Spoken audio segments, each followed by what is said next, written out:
ভারত থেকে push in করা ৭৫ বাংলাদেশির কেউ কেউ নির্মম নির্যাতনের শিকার হয়েছেন। কেউ কেউ দুর্গন্ধযুক্ত পাউরুটি ও হাফ গ্লাস পানি খেয়ে দিন পার করতেন।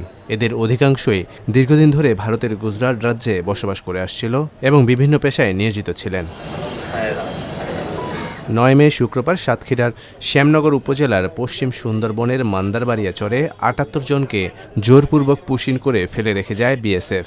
তাদের মধ্যে ৭৫ জন বাংলাদেশি এবং ৩ জন ভারতীয় নাগরিক বলে শনাক্ত করে স্থানীয় পুলিশ এবং কোস্টগার্ড। তারা জানায়, ভুক্তভোগীদের চোখ বেঁধে গুজরাট থেকে আকাশপথ ও নদীপথে এনে নির্জন বনাঞ্চলে ফেলে যাওয়া হয় তাদের। অনেকে অসুস্থ, কারো শরীরে নির্যাতনের চিহ্ন পাওয়া যায়।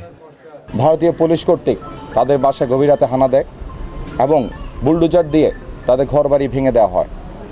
তাদের পরিবারের সামনে তাদেরকে অমানবিক অত্যাচার, শারীরিক নির্যাতন এবং ধর্মীয় অবমাননাসূচক মন্তব্য প্রদান করে।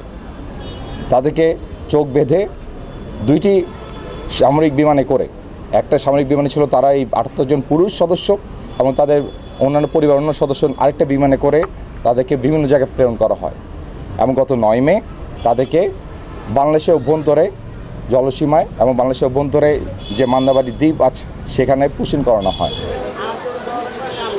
প্রত্যেকেই অভিযোগে জানান, ভারতীয় বাহিনীর হাতে আটকের পর 2 সপ্তাহ ধরে তাদেরকে সামান্য বিস্কুট ও পাউরুটি খাইয়ে রাখা হতো। সামান্য পানি দেওয়ার বাইরে প্রতিনিয়ত বাংলাদেশি বলে তাদেরকে গালমন্দ করার পাশাপাশি বেপরোয়া মারপিট করা হতো।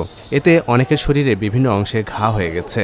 তাদের মাধ্যমে এবং তাদের ভাষ্য মতে এটাও জানা যায় যে তাদের উপর যে অত্যাচার করা হয়েছিল সেটা তাদের পরিবারের সামনে করা হয়েছিল এবং তারা জানে না যে তাদের পরিবার এখন কোথায় আছে।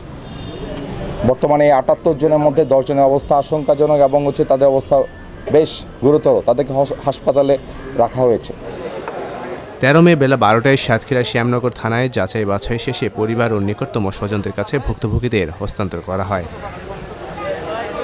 পুশ ইন করা ৭৮ বাংলাদেশি নাগরিকদের মধ্যে ৬৭ জনের বাড়ি নড়াইল জেলার বিভিন্ন গ্রামে। এছাড়া খুলনা জেলার ৬ জন, যশোরের 2 জন এবং সাতক্ষীরা, ঢাকা ও বরিশাল জেলার 1 জন করে রয়েছেন।